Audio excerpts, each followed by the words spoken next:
Тома, угадай, где мы находимся? Попробуй угадать закрытыми глазами. Да не закрывай глаза, мы в клубе 49, нашем любимом месте, где я люблю отдыхать, а ты работать. Нет, наоборот, я люблю отдыхать, а ты работать. Ну ладно, пусть будет так. Ну что, расскажи, как проведешь эти выходные? 21 апреля я собираюсь пойти в Остинский театр на концерт ансамбля «Владикавказский Алана». А ты? А я пойду в кино на премьеру фильма «Ночной беглец».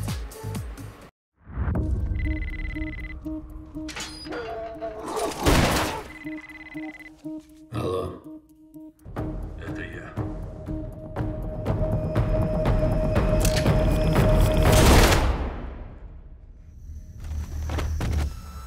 Я только что убил твоего сына, Шон.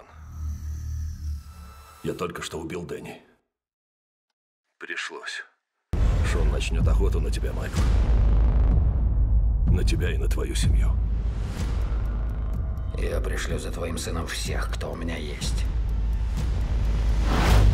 И когда дело будет сделано, я посмотрю тебе в глаза, как сейчас ты смотришь в мои. Я хочу увидеть в них пустоту, потому что твой сын мертв.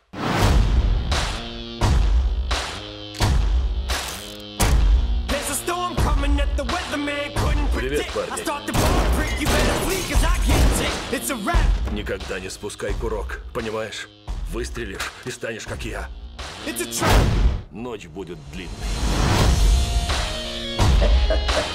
Я слышал, ты уложил Фрэнка в подземке. Не надеялся, что он тебя завалит. Я тоже.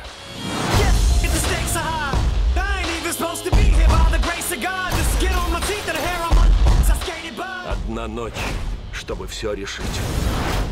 Одна ночь. Что бы ни случилось, эту черту мы пересечем вместе.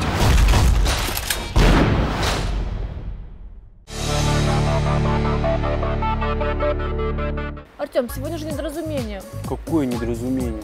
Спокойно, это всего лишь название спектакля «Недоразумение», который пройдет в Русском театре. А я уже подумал, черти что. А в арт-клубе Infinity в эту субботу выступит группа Иллинойс, всеми любимая. А в воскресенье гитарист Георгий Канонник. А для любителей рока 19 апреля в концертном зале СУГУ выступит Владимир Кузьмин. Владимир Кузьмин и группа Динамит. Динамит. Все знаю. Молодец. На тебя не похоже. Неужели нет никаких выставок, как ты любишь? Есть, Артем, аж Так и целых знал. 2. Одна выставка проходит в Национальном музее, называется «Дорога в храм», а вторая выставка в научной библиотеке. Не боги, горшки обжигают. Выставка керамики, кстати. Ну и после выставок можно пойти в ночной клуб. Сюда, в клуб 49. В пятницу здесь диджей Вога с диджей Ромом Бергером будет играть back-to-back. Это очень интересно. Мы придем. Обязательно. Сегодня у нас в гостях отличный парень, шоумен, диджей Вогас. Он же Вова Газаев. Вова, Привет, здравствуй. Вова. Привет, Том, Артем, очень рад. Такой вопрос, Вова. Раньше у тебя была роль музыканта, певца, да? КВНщика, ведущего, теперь диджеинг. Почему? Ну, все это вместе взятое, оно не приносило денег. Ну, и это все интересно бывало, но все когда-то должно заканчиваться. И надо на чем-то останавливаться, потому что когда всем занимаешься, то как будто бы ничем и не занимаешься. Особо на чем-то не остановиться, если, то тогда ты так продолжишь везде витать по чуть-чуть, по 5% отдавать. Надо делать 100%. Одному, наверное, максимум 2. И ты выбрал диджеинг, то есть это наиболее интересно для тебя? Диджеинг — это какая-то особая стихия, это музыка, это люди, это взаимодействие посредством музыки с людьми. И это что-то особенное, наверное. Какими навыками нужно обладать, чтобы стать диджеем? Навыки, они небольшие, вот всего лишь навсего чувство ритма, и чтобы был у человека слух, все. Я думаю, что методом упорных рабочих будней можно стать диджеем. Я так и учил ребят, конечно. Ты как формируешь свой плейлист? Ты все-таки отдаешь предпочтение публике или ты на свой вкус все-таки ориентируешься? Вот плейлист — это, наверное, самое главное, важное у диджея, какой у него плейлист. Большинство подстраивают изначально, уже готовый у них вот такой отрезок час 20 компиляций, то есть каждого трека. Я же не собираю изначально. Я примерно представляю себя в голове, что может быть, но настроение в ту или иную минуту я не могу предположить, какое оно у меня будет. И, как правило, люди чувствуют, когда появляется настроение, ты начинаешь вести себя драйвово, начинаешь веселиться, начинаешь там иногда выключать музыку и кричать просто. И люди от этого получают удовольствие. И вот тогда никакой там подборки не может быть вообще, потому что в данную минуту я хочу поставить вот эту песню. Интересно. И, ну, как бы, не то чтобы я под людей подстраиваюсь, но они мне дают какое-то настроение. Да? Я даю людям настроение, если они мне его возвращают, хоть процентов 30, вот тогда бывает самая крутая вечеринка в городе. Существует много диджеев, разные диджеи разных стран, у них свои техники. Вот ты бы какого диджея для себя поставил бы на первое место по мастерству, по музыке? Очень интересно. Кумиры есть у диджеев такие, что? 100% это Армин ван Бюрен, потому что он, ну, не только мной, конечно, выбран, но он великий. Он из года в год получает первые места в мире. И неспроста. Я был на его первом концерте в Санкт-Петербурге, когда он первый раз приехал в Россию. И это было что-то 6-часовое шоу, которое не просто визуально смотреть, это такие спецэффекты, это такое световое шоу, над которым работает огромная компания, это прям концерт. Команда. Это так называется, Шоу. Концерт.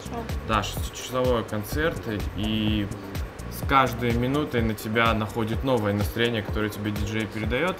Я не могу это все рассказать, потому что это надо чувствовать. С каждой минутой он дает тебе новое настроение, и с каждой минутой ты понимаешь, что у тебя настроение идет такое, которое ты хочешь. В моменте можешь отдохнуть, он тебе позволяет отдохнуть, когда ты устал, он тебе позволяет повеселиться, когда ты хочешь веселиться, он дает тебе просто кучу эмоций, когда ты ее хочешь получить. Это, конечно, тонко очень, и не каждый поймет, но большинство это чувствует. Помним, у нас в передаче был диджей Мэг. Он сказал, что здесь уровень, ну, конечно, не такой, как в Москве, очень сложно здесь что-то делать. Также у нас был диджей Ямайка, знаешь такого? Да. Эти ребята уехали. Ты планируешь покинуть нашу республику или все же Ты здесь нашел будешь? здесь себя, да, больше нашей республики. Я нашел здесь себя, и мне здесь очень комфортно. Я всегда говорю, что я люблю Осетию, я к ней привык, и мне насколько комфортно, настолько также и люблю. Но не буду загадывать, кто знает, может быть, получится как-то перебраться куда-то. Но ощущение радости здесь я получаю, ну, а шило на мыло, как говорится. Не Хочется, да? Да. А как лично ты готовишься к выступлениям диджея Вокас? Ты волнуешься перед выступлениями, кстати? Вот когда ты выходишь на вечеринку на определенную, нет? Каждый раз где-то минут 15 я волнуюсь. Правда? Около 15 минут. Прям как мы с тобой. Да.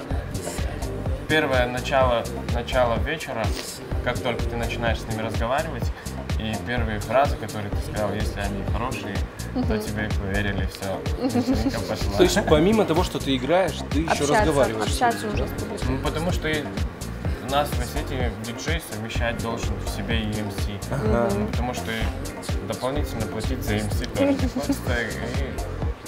И MC, и диджей, благо у меня это получается, мне это самому даже нравится, знаете, иногда, когда работаешь с некоторыми MC, которые не самые сильные, и ты понимаешь, что они тебе просто гасят вечеринку, они тебе топят, они тебя уносят в болото, и ты понимаешь, что все, сейчас у тебя все пойдет не так, сейчас крахом закончится вечеринка, и все будут говорить, что я плохо.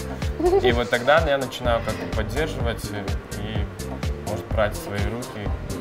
Но плохой МС это тяжело. Вот ты сейчас заговорил про МС, да, вот залог хорошей вечеринки, как ты считаешь? Залог хорошей вечеринки – танцующие, улыбчивые девушки. Вова, где ты любишь отдыхать у нас в городе? Как правило, отдыхать люблю я в спокойных, может быть, местах. Добрых, где Нету музыки. тебе улыбаются, где тебя рады видеть. Это самое главное, когда ты приходишь в заведение или же ну, даже в кинотеатр, и тебя встречают с улыбкой, и тебе рады, то тогда хочется еще раз прийти туда. Вова, если бы у тебя была возможность встретиться с любым человеком, когда-либо жившим на Земле, с кем бы ты встретился и что бы ты у него спросил? Ну, наверное, с тем же Ван Бюреном просто поговорить. Профессионально. Да, конечно, профессионально. И просто по-дружески как-то узнать какие-то вот секреты, да, потому что визуально об этом не знаешь. И это нужно чувствовать, это нужно. Ну и может быть каким-нибудь самым крутым футболистом, ну, допустим. Все-таки футбол, видишь, как диджеи все спортсмены в душе. Может быть Джон Терри, не знаю. Смотри, сразу болельщик Челси. Тома, ты за кого болеешь? За Челси. Спасибо. Спасибо. Спасибо большое, Вова, очень интересная беседа. Получилось у нас. Мы желаем тебе удачи, исполнения всех твоих мечт. И обязательно придем сюда к тебе на твое выступление. Спасибо большое, Том, спасибо, Артем. Спасибо. А я люблю видеоафиш.